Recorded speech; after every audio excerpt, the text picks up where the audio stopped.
Welcome to SpellCast, the Gaming Wizards podcast. Episode whatever this is. I want to say 14? Sure. I'm That's gonna- probably more I'm accurate than gonna what I was guess- going to say. I'm going to guess 14, you're going to guess 16, and it's going to be 15. I was going to be like, I want to say 8. No, it's definitely not it. We're definitely in the double Yeah, digits. no, I was like, no, we can't be that far back. We got to be. Yeah, I mean, I could easily check right now, but I don't feel like closing my stopwatch thingy, so... Yeah, no, that's way too much effort. Yeah. It's like 3 whole button presses. Dude, you know what you could do with 3 whole button presses?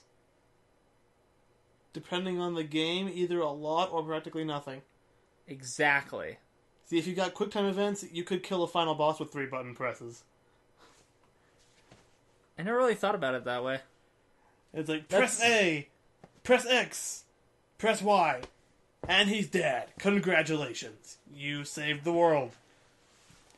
Damn. That's true. That's true. Because, yay, substitution for actual gameplay. I feel like there's a place for QuickTime events, and I don't think it's very well utilized generally. Not generally.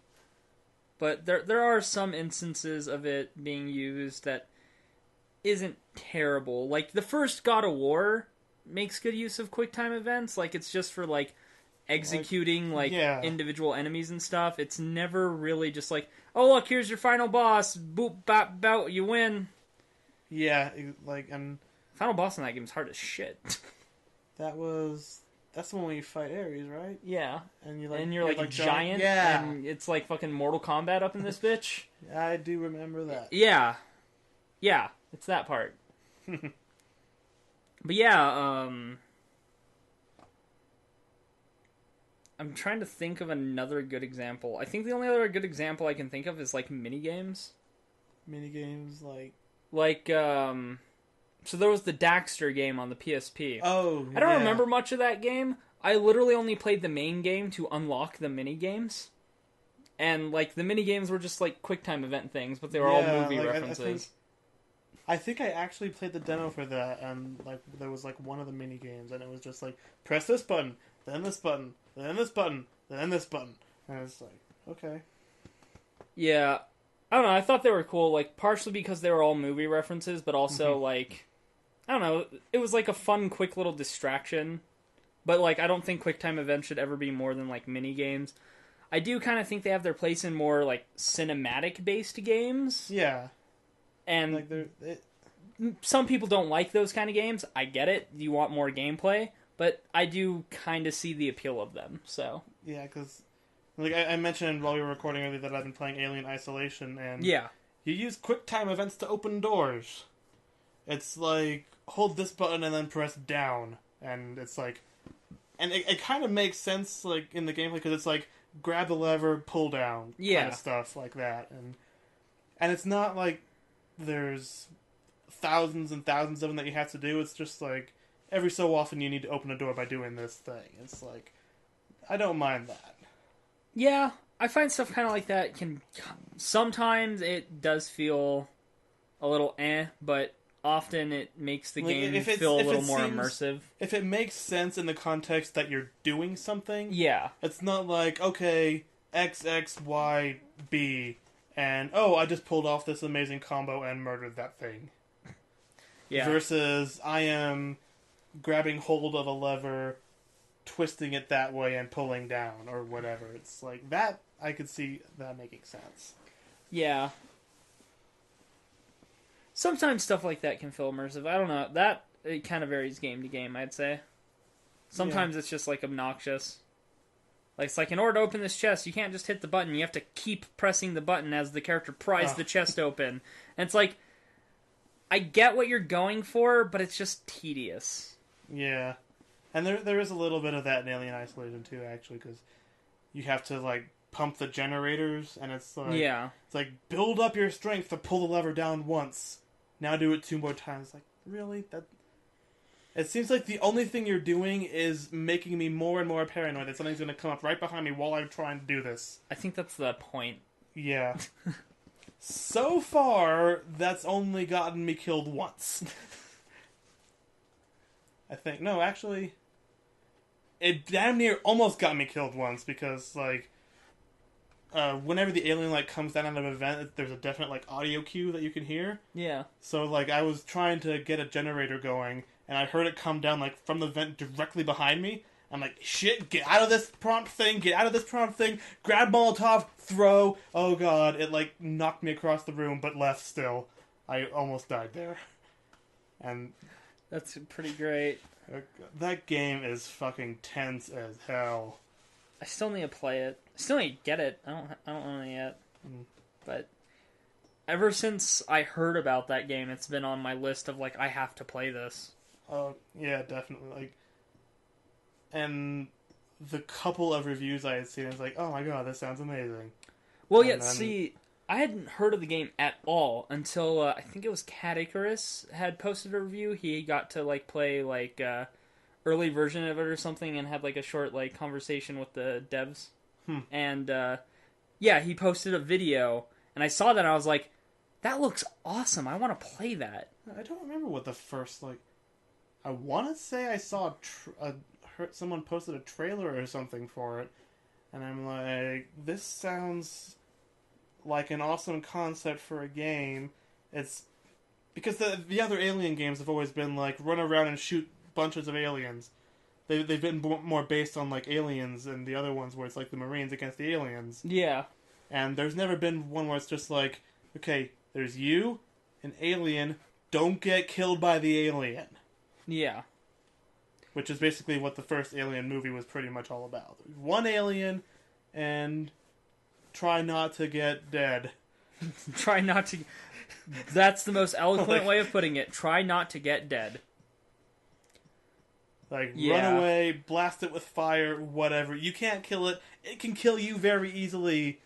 Just, stay away from it if you can. If you can't, you're probably fucked. Just saying. I mean, makes sense. It was fun watching through the movie again, because after watching through the playthrough of the game, I had to watch it again. I never actually watched all of Aliens 2, though. Like, as a kid, I want to say I got halfway through the movie, maybe even, like, a quarter in at some point, and I couldn't. As a kid, I was too scared. But, like, I would like to go back and at least watch Aliens. I've heard mixed things about the movies after that. They're like, from what I understand, Alien 3 is considered just okay. Like, there's a lot of things people don't like about it, but it's okay. And Alien Resurrection, everyone's just like, what the fuck is this shit? And it's like, and I kind of see, they had all kinds of problems with, like, the production of the movie and stuff like that, so I get that it's kind of a clusterfuck, but yeah, it's, I wouldn't say it's one of the worst movies I've ever seen, but it's, as far as Alien movies go, it's definitely nothing special. Yeah, it's definitely nothing special. Yeah, it's a thing. Fair enough. It is a thing. They do some weird. They explore some weird ideas with it. Okay. And yeah.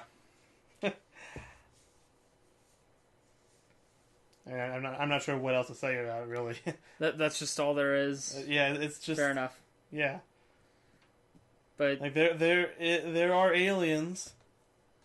That's good. If there weren't, I'd be a little aliens. Disappointed. It's like Alien versus Predator, where, like, it focuses on the humans, and there's very little actual Alien versus Predator fighting in the movie. Well, I wouldn't say it's so much that. It's just, I think people probably didn't like some of the weirdness to it, because it was like, so, let me see. Because at the beginning of Alien 3, like in Aliens 2, there was, like, the queen alien, and you find out that it's the one that lays the eggs that the little spider things come out of and grab on people's faces. And it got onto their ship, and then she fights it with the like power armor and everything, and like knocks it out into space or something like that. Then in Alien 3, it turns out that it laid some eggs on their ship, and one of them was a queen-like egg. Okay. And it got like onto her somehow while they were in like their sleep chambers or something. So she had a queen baby inside of her all throughout Aliens 3, and she actually dies at the end of Alien 3. Like, she falls into a pit of like molten metal or something and dies. Neat. Somehow in Alien Resurrection, they managed to clone her with the alien baby still inside her, and they take it out, and that's where they start getting more aliens from. But with the cloning thing, with her having the alien inside her, it gave her like alien powers, and it gave the alien queen like some human DNA to her, I guess. And it turns out that she can have babies like humans do, so she doesn't need to lay eggs anymore. And it creates this like alien human like hybrid monster thing. And it's really creepy looking in all the wrong possible ways. Sounds wonderful. Yeah, it's a real clusterfuck of movie plot lines. Okay. Good to know. Like, there's a lot of, okay, they just made this to make another Alien movie, right? Kind of shit. Well, obviously. Hey, we did pretty good in the past with some of these movies. Let's try again. See if we can recreate the magic. It's like they say, the worst movie in the trilogy is always the fourth. Yeah. Like, when you think about it, because, I mean, like, even with Star Wars, they had 3 movies, and then they made the 4th one, and that's the one that everybody absolutely despises. That's really funny, actually. I never thought of it that way. I mean, I'm sure there's, like, some where it doesn't necessarily apply. Like, the 4th Pirates of the Caribbean wasn't bad. It was just a new story and everything. I wouldn't call it good either, though. Yeah, it was just another movie. Yeah. Like, it was probably better than most of the stuff that was out at the time, by virtue of just being a Pirates of the Caribbean movie, which... Yeah. Yeah. But, like, that movie was just like, hey, you know what people want more of? Captain Jack Sparrow. Like, that was the whole purpose of that movie. It's like, hey, we need a story to go along with this. Do we? But, do we really? Yeah.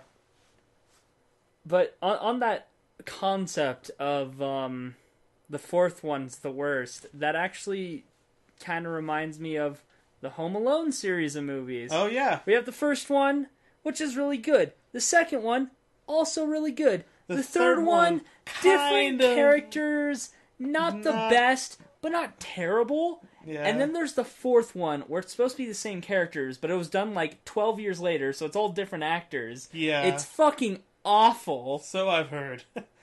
Apparently there's a 5th one. I'm not going anywhere near that shit. I'm not going anywhere near that. I actually completely forgot there was a 4th one. It must not have... Like, it must have been bad, but not bad enough that everyone's talking about how bad it is. Kind of bad. Yeah. I guess. Like...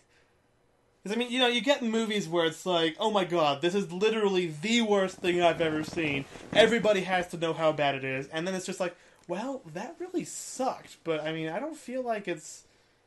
I don't feel like sharing my opinion with the entire universe about it. It's just a bad movie. I feel like there's 2 spectrums of, like, you don't hear about it. There's the, it's bad, but not so bad that you have to share the awful. And then there's the movies that are just, like, so It's like, just so, like, on par that you just never hear about them because...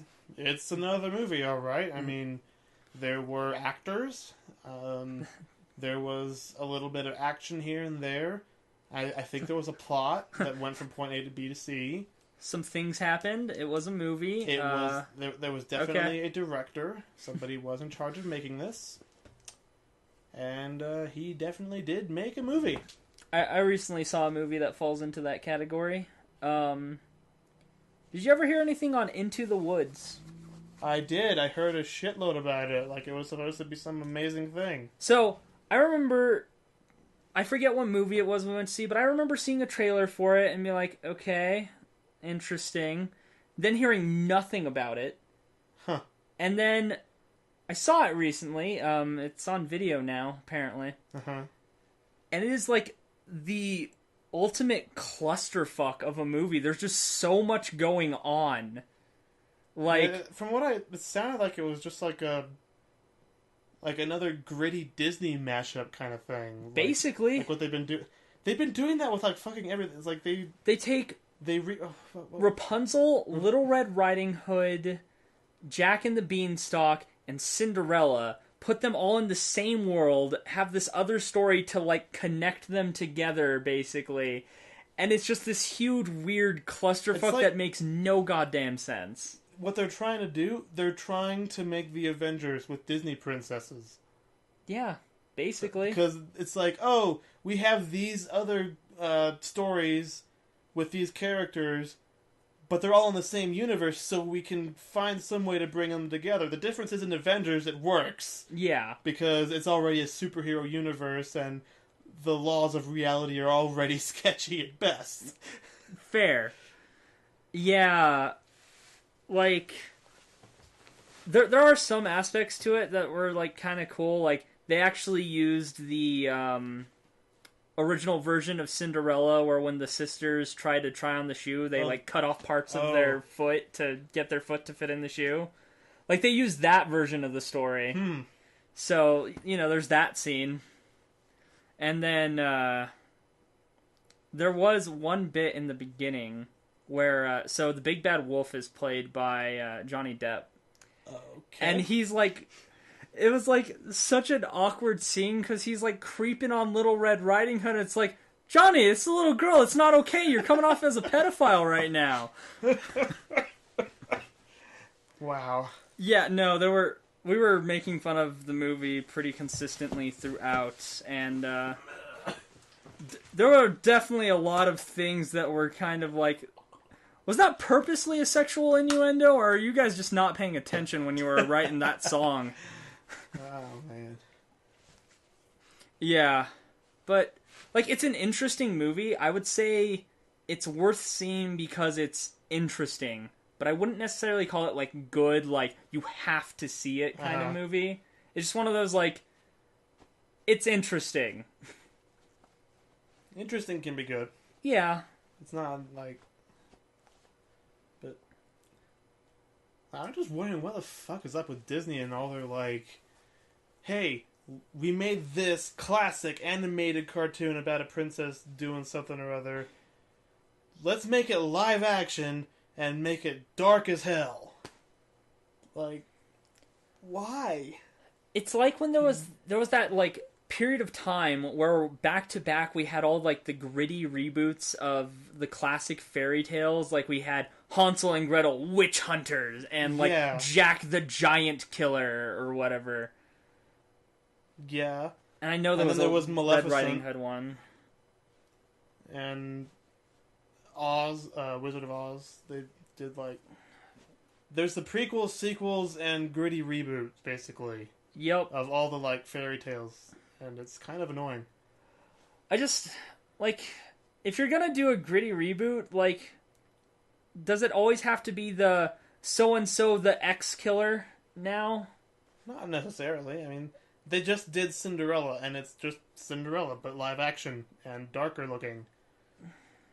Which I didn't even hear anything about until I was walking by the TVs at Target and saw, like, a clip from it. I'm like, oh, they redid Cinderella. Okay. I mean, as far as I can tell, it doesn't look bad, but it's not gonna be on my list of must-see movies. Yeah. I bet they remake Beauty and the Beast. Yeah. And he's gonna be all CGI, and it's not gonna look necessarily right.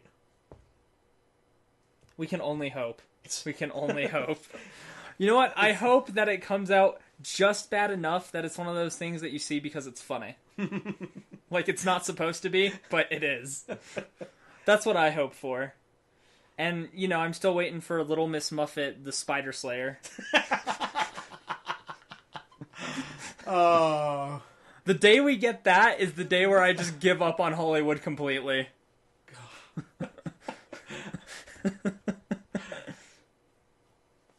Or something like Mary sacrificing her little lamb to Satan. Yeah. Mary the Lamb Warrior. Oh my god. Stuff like that is going to happen eventually. Yeah. Someone somewhere will be like, that's a brilliant idea. Brilliant! And they'll make it, and I'm sure... And 3 sequels. Yeah, I'm sure there'll be enough money in worst. it that they'll make at least, 1 or 2 things on that same concept that will be even worse. They'll just get progressively worse, and then they'll stop, and then they'll find something else to gritty reboot. The Lion King in live action. I feel like it would just be like the Broadway version, but less awkward. It would just be a nature documentary, pretty much. They would just shoot actual lions and other animals doing their thing, and edit it together with voice acting. Yeah, and just edit in the voices of the characters from Lion King. Yeah. That could be funny. It could be. I don't want to see it, and I don't really, either, really want it not to happen. But... Well, yeah, I think... Oh, Snow White. That was another one. I was trying to think of the ones that they've been doing recently. They did Snow White and the Huntsman, and Maleficent, and then they did Cinderella. I'm thinking if they're going to do another one, Beauty and the Beast probably has to be next. Yeah, no, it's the most logical next step, right? And eventually It'll just end up being one of those mediocre-ish monster movies, what was that one? Van Helsing. It was an okay movie, but it wasn't anything fantastic. I feel like it'll end up being something like that. Probably, yeah. I don't know why. That just seems like how it would be. And then we'll have Mulan in live action, and somehow they'll find a way to make The Hunchback of Notre Dame even darker, even though it was probably one of the darker Disney movies to date. Yeah. Looking back at that movie, it's definitely not one of my favorites. I don't care for it too much, but I do have to kind of appreciate, because I like darker things, so I have to appreciate the level they went with that, because it is kind of above the others. Not to say that other Disney movies aren't dark. Yeah, Lion King's a pretty bright and colorful movie, but you break it down and it's it's about an uncle killing his brother and blaming the kid. It's Hamlet with lions, basically. Yep. There you go. There's it's not even any interpretation to it. That's pretty much what it is, basically. Good times. Aladdin. They have to make a live-action Aladdin. Without Robin Williams somehow. I don't see that happening. Yeah, it'll just fail. Yeah. That's all there is to it. Oh, but wait. When are we going to get the gritty reboot of Oliver and Company? That is another one. The gritty live-action Oliver and Company. With CGI. Why should I worry? With the CG animals dancing around and everything. You know what? If they used the original soundtrack, I wouldn't even care. I'd go see it just for the fucking soundtrack. I love that movie. It's so good. I was gonna say 101 Dalmatians, but they already did a live action version of that and made 2 sequels to it. Yeah. They're 12 years ahead of you. That might have actually been. I think that might have actually been the first one they did, because that was that was forever. That ago. was early 2000, late 90s. Yeah. We were still small and young. Because I remember when those were out. Mm-hmm. Fucking Disney. Being like, hey, we made good shit before. Let's remake make it. Let's make it again. But slightly different. We'll make it live action. And grittier. So, by this logic, by 2050, we're going to have a dark and gritty Frozen live action. Please, God, no. I don't know. I feel like that's something I would probably want to see. You know what? If they kill Olaf, like, within the first, 2 seconds of his existence, I mean, I'd be down.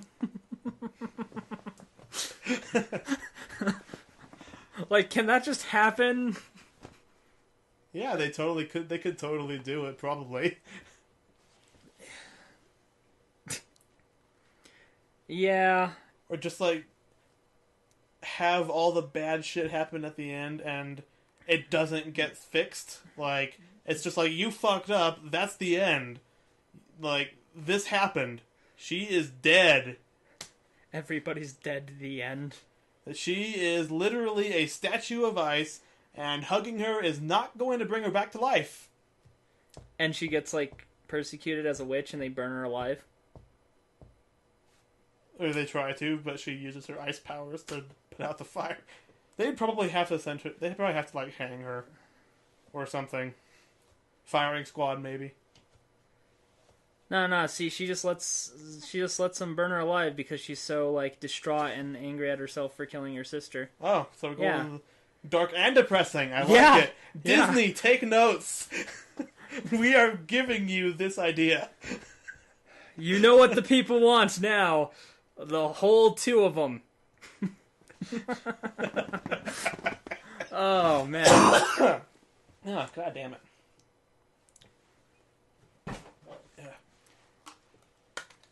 But, I mean, before that, we still need to get, Atlantis the Lost Empire live action. Yep, that's another one. And Emperor's New Groove live action. Oh, yeah. With bad CGI llama. Oh, yeah. Yep. And none of the original actual cast. Yeah.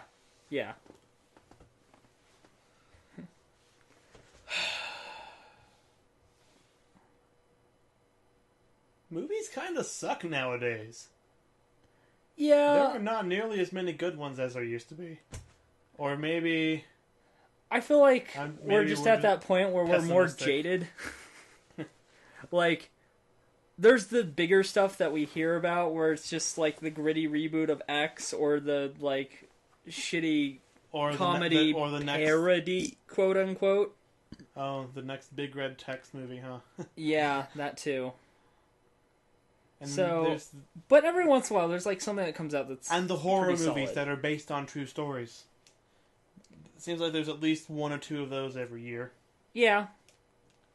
I don't know. Based on the shocking true story.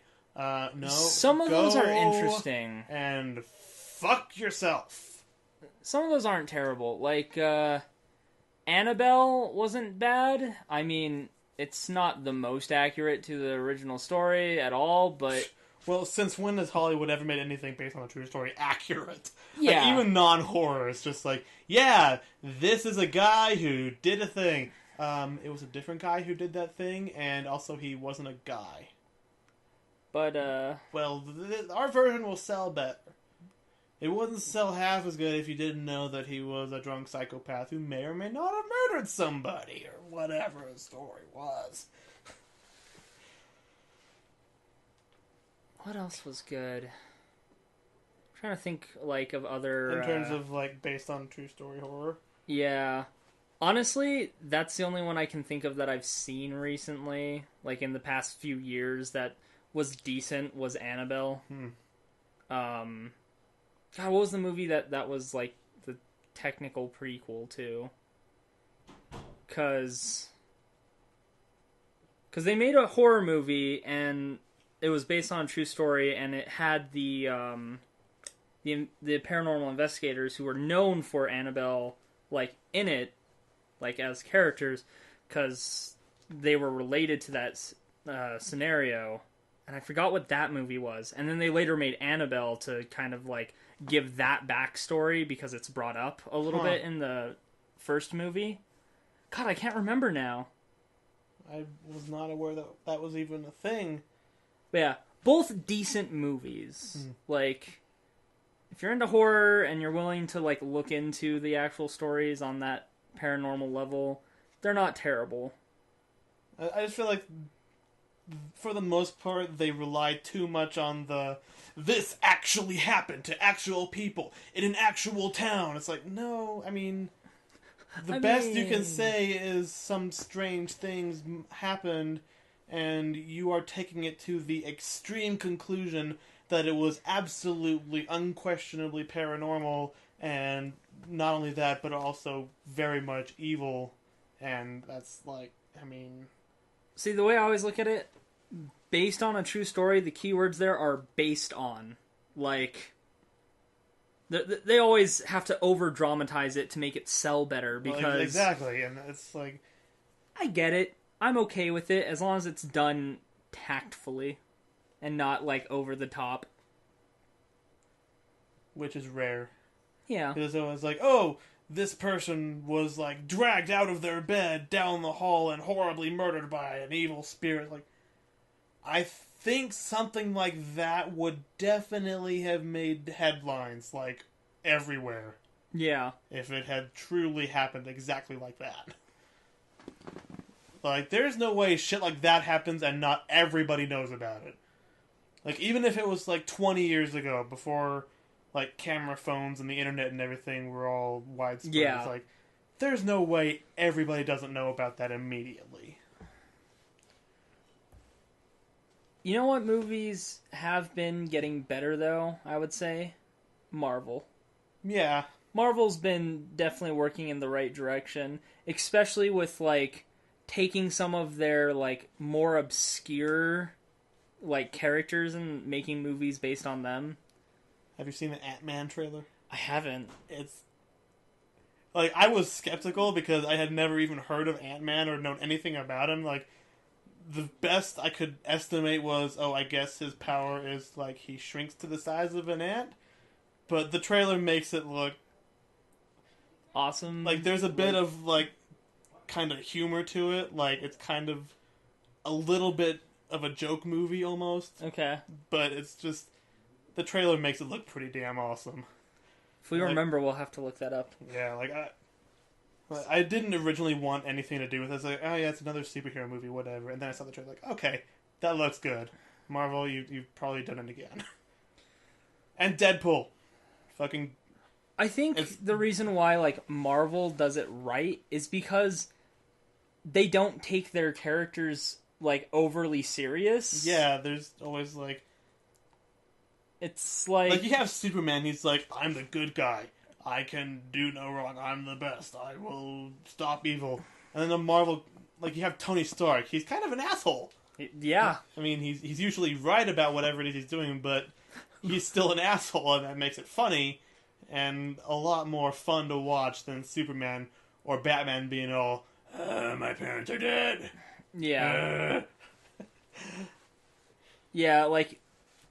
They both kind of took different approaches. Like, Marvel stays kind of true to their roots, a little ridiculous because superheroes are ridiculous. Yeah. And then DC's gone more towards the route of, like, the gritty reboot. Of, like, it has to be darker, more serious. And you're talking about a guy who flies around in blue spandex and has a cape. Yeah. Yeah. I mean, at least Batman's the Batman reboot, like, his costume design looked more functional. Like, you can see that it has, like, armor plating and stuff like that. But I mean, Superman is like, yeah, that is still blue spandex. Yeah. I don't know. I've never been a big superhero fan, but yeah, I'm generally not either, really. Looking into some of, like, the older Marvel stuff, and, like, as I hear more about some of that from people I know that are bigger comic book fans, I have a greater appreciation for it. So, like, I look forward to, like, Doctor Strange.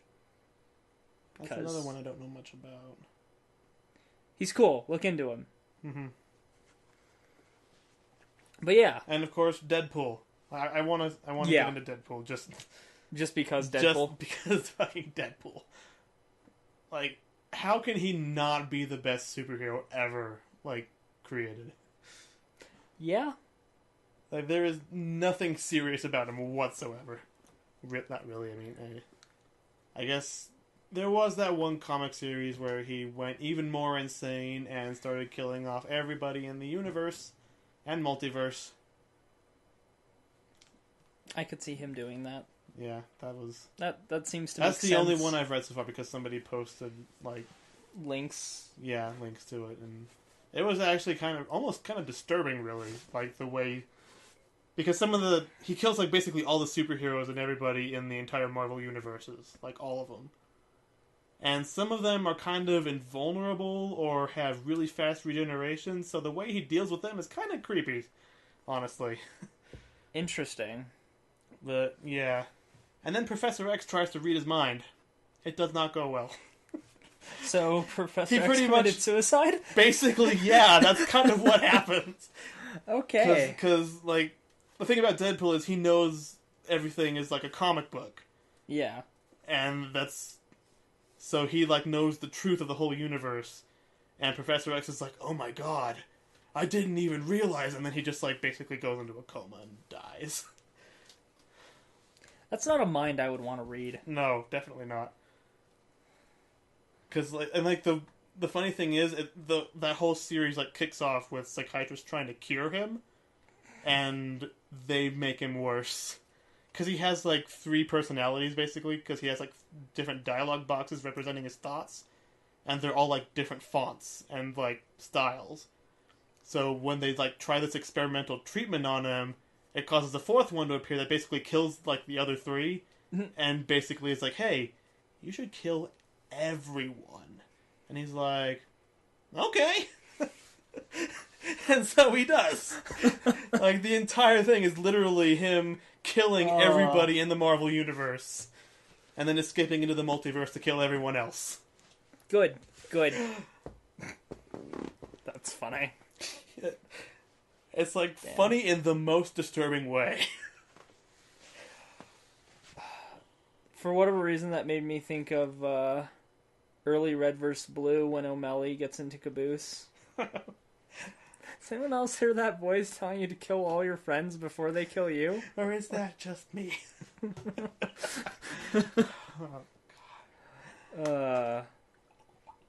I still need to watch the latest season. Me too. Like, it came out on DVD, I bought it, it's just been kind of sitting there. Because the new season, season 12 was the last one. They just started season 13. So, like, I have no excuse for not catching up on season 12 now because it's done. I could marathon it if I wanted to. And I do want to. I have it on DVD. I have zero excuse. We should just go watch it when we're done recording SpellCast. I'm down, actually. That is definitely a thing we should do.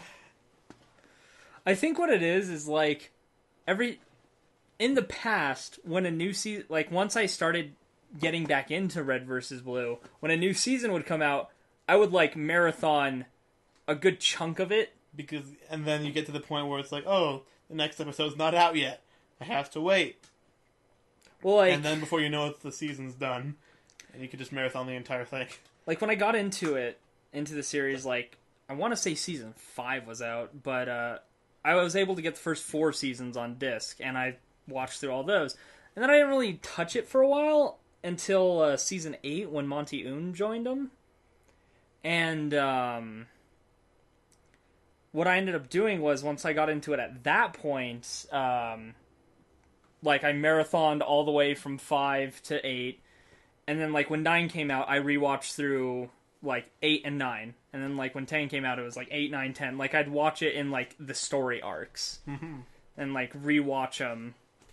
So, but now it's, like, there's so much to, like, go back to. And I want to, like, re-marathon the whole thing. The entire series? Like, yeah. From the beginning? I mapped it out. It would take, like, a whole day. An entire... Wow. That's actually surprising. Yeah. That's assuming you watch everything back to back to back to back to back. Yeah. No breaks or anything. Yeah, I want to say it would take about a whole day. Interesting. So you could probably work it out to like maybe 2 hours a day and finish them in a month. Yeah. I mean, if you watched like a season a day, you could finish it in a couple weeks.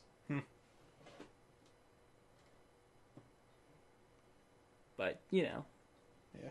It's a pretty significant chunk of time, longer than you would generally sit watching something, unless you're on like a Netflix binge. Yeah. We've all had those. Yeah. Not really so much anymore. I think I've watched most of what I've wanted to watch on like. Anymore, what I do I'll is run into an anime series that's like short, and I'll just watch the whole thing in like a day because it's like 12 episodes. Yeah. And yeah, but generally, what I'll do is like if I'm doing something that isn't like too intensive, like. Sometimes when I'm playing Final Fantasy, like if I'm just like grinding something or mining, I'll throw up on my other monitor, I'll just throw up Futurama and just let it go. Usually when I'm at my computer, I'm usually catching up on YouTube stuff. Yeah, I need to do that. I haven't done it like, in like 2 weeks. Yeah, because like there's stuff that comes out every day, and I'll just sit there and because I've got my 3 monitors set up. I usually have like either YouTube or Netflix on my left monitor, then everything else on my other 2, and I'll just have YouTube going through everything I want to watch for the day, and I don't end up ever getting to Netflix. Yeah. See, I wish my desk was better for like a multi-monitor setup so that I didn't have to have my other monitor like way off to the side. Yeah. Like, it's nice having it because I do use that other monitor all the time for stuff, and when I don't have it with me, I feel confined and everything's weird. But, it's definitely out of the way. Like, I can't really, like, watch something while I'm doing stuff. Like, I can listen to something, but if I have to pay even a little bit of attention to what I'm doing, I can't really... Yeah, you definitely do need some kind of replacement for this monster, big old monstrosity you've got here. I mean, your keyboard doesn't even fit in the tray. Not even a little bit. Not even a little bit. But yeah, you want something that like maybe something you could put just monitor mounts on. Yeah. So they don't like they're not taking up desk space because that's how I have mine set up. I have like I got my new desk recently and it has like this platform on the center where you like sit. Yeah. That raises up my middle monitor, and then I just clamped 2 little mounts on each side of it. So it's pretty fucking awesome. Clearly, what I need to do is I need to get 3 more monitors, all that size, obviously, the bigger one. So I'll have one that I just like leave in the box, and I use that one for LANs. You know, that'll be the travel monitor. And then the other ones, I'll mount them up on the wall with like like a side thing, so they're just up on the wall. I mean, that'd be ideal. Yeah, could do that too. Or get like those arms. That like go all over the place. Yeah, that I've always wanted. I wanted one of those too, but they're like $300, and I'm not even sure I could do what I wanted to do with them. Because I wanted to get one of them and have it directly behind my middle monitor, which is a 1080 like 24 inch. Yeah, and then have it like hold the other 2 on like each side of it. But I'm not sure if they would stretch out wide enough to do that. Like I would have to actually.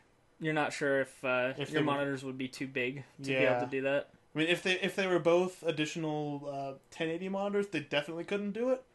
But one of them is a 1024, and the other is like 1440. It's like a weird resolution. You and your 3 different monitors. Well, monster. We've just accumulated them over the years. Yeah, no, I get it. I mean, all the second monitors I've had have been like hand-me-downs from people. Like, I had my original monitor that burnt out on me, and I think it was actually you who gave me one of your old ones. Yeah. And I used that one for a while. Then when I built my new computer, that became like my secondary monitor. And then that eventually went out on me. And then the one I have now is my brother's old monitor. Huh. And, yeah. So that's why I have that, like, horrible resolution Dell thing over there. Seriously, it's actually, like, noticeable. Like, if you move a window from the main screen over there, like, the difference in the amount of space it takes up is insane. It's oh, Jesus. That is awful. See, that's why whenever... Like, I mostly use my middle monitor for, like, anything that I'm working on, and the other two is just, like... On this side, I'm browsing Facebook or whatever, and on that side, I have, like, Netflix or whatever open. Yeah. And I just, like, snap them to full screen, whatever it is. So it doesn't necessarily matter how much space the window takes up. It's taking up the full screen. Yeah. One thing that I wanted a second monitor for a long time was when I'm working on, like, doing, like, sprites and stuff in Minecraft, because it's nice to have that, like, so I can just look over. Uh-huh. But, again, it's one of those things where it'd be more convenient if it was right next to my other monitor, because it would be a lot easier. I might actually finish the project I had started. Did I ever show you the in-progress of that? In-progress Kefka's Tower? Yeah, it was, like...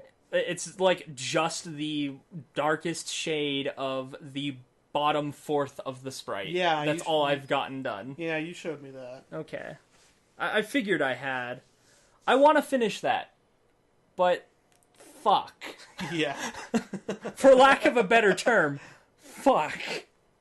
No, I'm not sure there is a better term, like, at all. Oh my god. I totally get it. Like, I started it, and, like, I got halfway through and I was like, this thing's gonna be massive. And, like, I just looked at that one section that I had done, and it's like, it's the draw distance, like, max draw distance, and it's only a fourth of the sprite. I'm like, oh. This is not gonna work out very well. It would be nice if I had the, like, one of the, like, microblocks mods. Because then I can make it at a much smaller size, and, like, still do the full sprite, but at a lesser scale, so I don't have to move around as much. Yeah. But the little blocks mod that I follow it's always, like, out of date. It does get updated every couple of patches, but it's always out of date from the most recent version, and I'm lazy. You just switch back to the previous version using the launcher. I'm way too lazy for that. It takes like 5 seconds. That sounds like way too much effort. Of course. I I don't know why I'm even arguing about it. I don't know either. Like, any amount of work is too much work. Yes, now you understand. Ignoring the fact that you are building a block-for-block replica of Kafka's Tower in Minecraft. That's not too much work. But switching to a version where that would be easier, that takes approximately 1 minute to actually do, no, that's just out of the question, no. I mean, I could be really insane. I could want to make it a 3D version of Kefka's Tower, like I did with the Magus sprite. Yeah. But you're not that insane. I'm not. I never finished the second one that I was going to do. I was going to do a 3D of Agrius from Final Fantasy Tactics.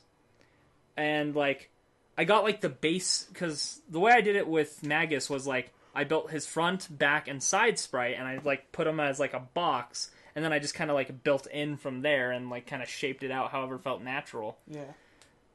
Like, that's as far as I got with doing Agrius. I have, like, the front, the side, and the back. So there's, like, a cube where, like, there's a sprite here, here, and on the side, and it's just, like, this empty space in the middle where I never did anything.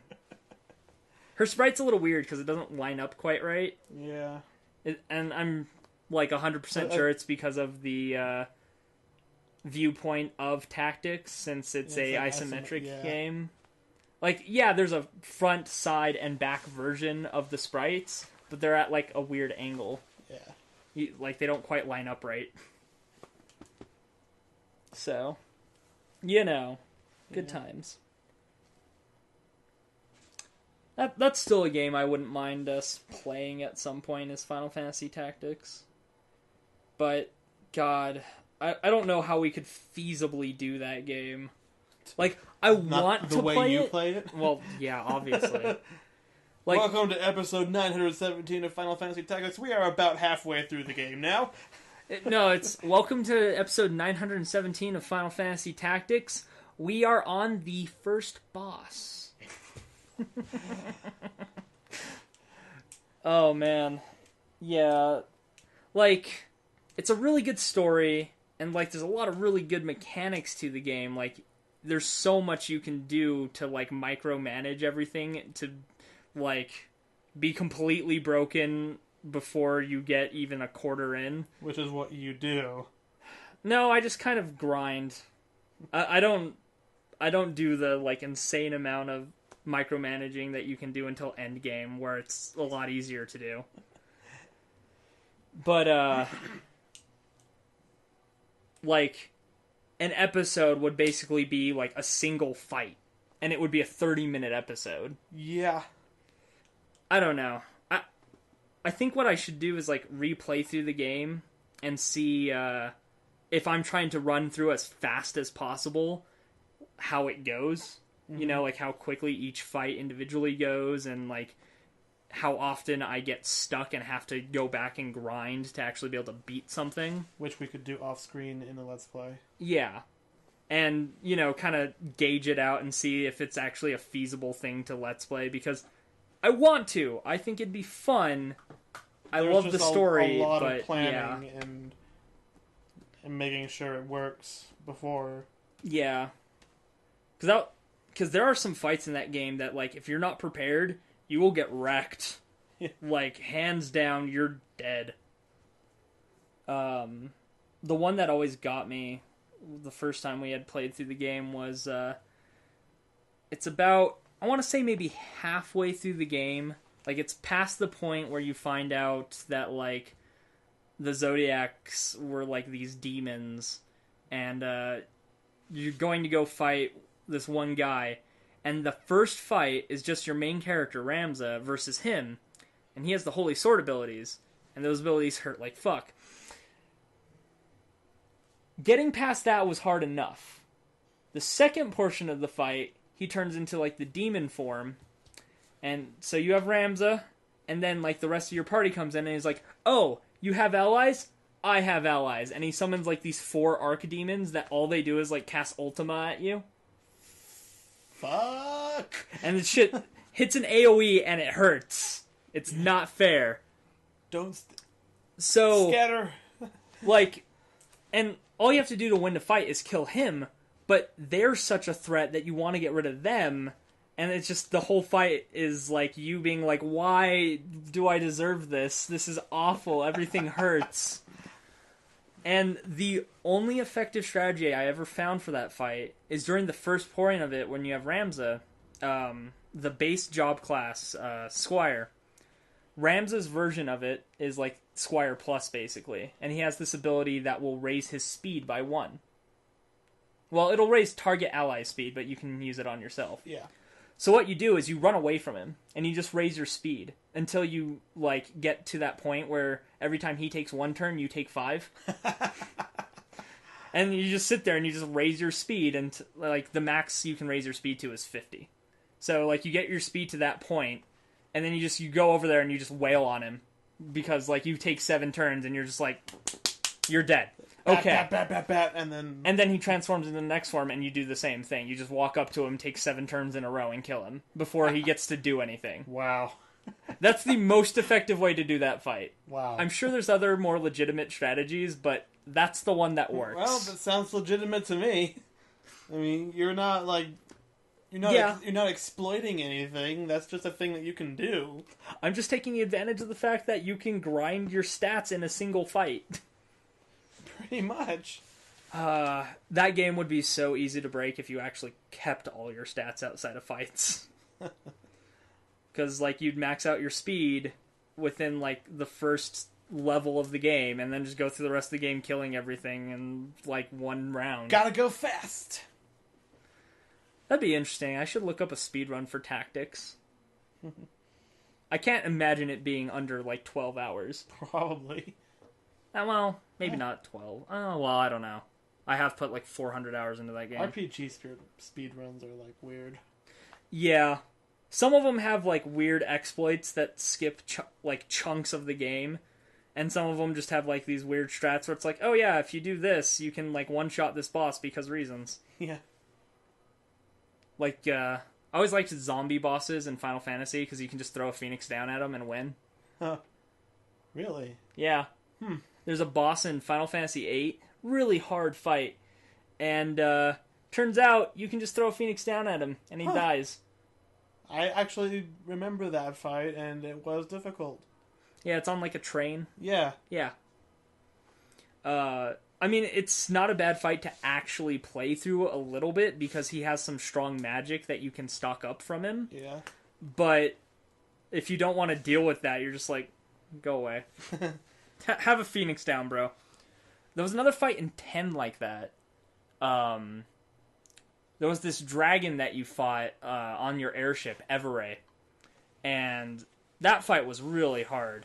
And later, you're going through this underwater portion, and like, you have to fight zombie Everray. And at first, like, no, fuck you. I already dealt with that fucking thing. But then you remember, this is Final Fantasy. Phoenix down. I win! Bring him back to life. Bring it back to life to kill it. Makes sense. I'll take it. Well, because it's because like zombies are brought to life by dark evil magic, and healing is like good light magic, so it like cancels out the death. I want to see them like take the fact that they always do that and like turn it on its head by having a boss that's a zombie where like if you use a phoenix down on it to try to kill it, instead of it just killing it, it actually brings it to life and it becomes stronger. Oh god. Because it's not undead anymore. Yeah, oh man. That'd be so brutal but so cool. And it would have like some extra like rare drop or something that you could get from it if you killed it in its harder state. And it would give like a shitload of experience. That would be awesome. So like there was an incentive to do it if you knew about it, but if you didn't know about it and you just assumed it's a zombie, this will be easy, you would like screw yourself. And then it's man. Wow. I think that'd be kind of cool. That would be pretty cool. Square Enix, are you listening? No. Good. Because nobody is. I'm listening. Well, you're part of the conversation, so if I wasn't listening, that'd be kind of bad. It would be really weird how you were responding to everything I said without listening. I'm just that good at zoning out. What were we talking about? Let's see. Was it Borderlands? No, we actually did not mention Borderlands once until just now. I know, I was actually having that like thought earlier, like when I was talking about Final Fantasy, I was like, we're coming on that point where we end, and we haven't talked about Borderlands. I'm going to take this a victory and mention that it is a victory because we did not talk about Borderlands, even though by bringing up that we didn't talk about it, we're kind of talking about it, but I'm not going to count that. Technically, we didn't talk about it. We talked about the fact that we talk about it a lot. I'll accept that. So it's a technicality. But yeah, regarding stuff we did talk about, let's see, there was the Alien movies and the games, mostly the newest Alien Isolation.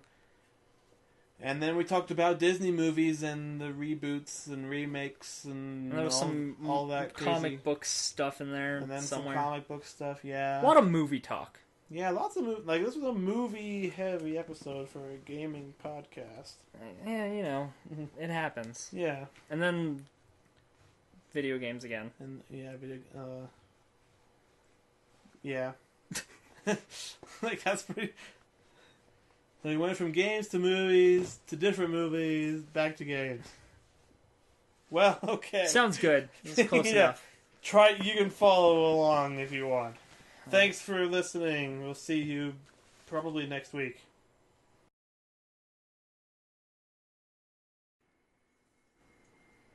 Oh look, it's an audio test. Zip zap zoopity zow. Audio test? What? We still do those? I guess. Cool. Yeah. How's that going? What, Hearthstone? Yeah. So far I'm winning. That's cool. But I just lost both my kobolds, so now I don't have +2 spell damage. Damn, that sucks. I'm surprised he's not taking out my summoner, because it makes my first minion cost 1 less for each turn. But whatever. Now I've got He ain't never scared. Now I've got 2/3/3s with taunt. You got bears. I got bears. Oh my god. Bears, bears, What's bears. his weapon? He just got a weapon. Okay. Why does our capture card always give us issues every time we start recording? Like, every time. Because it does not like you. You know the worst part, too? Like, yesterday. Literally yesterday. I was using it. We were playing Rock Band at the shop, and my new 360, the HDMI port on the 360 doesn't work. So in order to hook it up to the projector, I had to get creative and bring the capture card so I could plug in the component cables to the capture card and then plug the HDMI out on the capture to the projector. Okay. So I was literally using the thing yesterday, and now it's not working. What the fuck?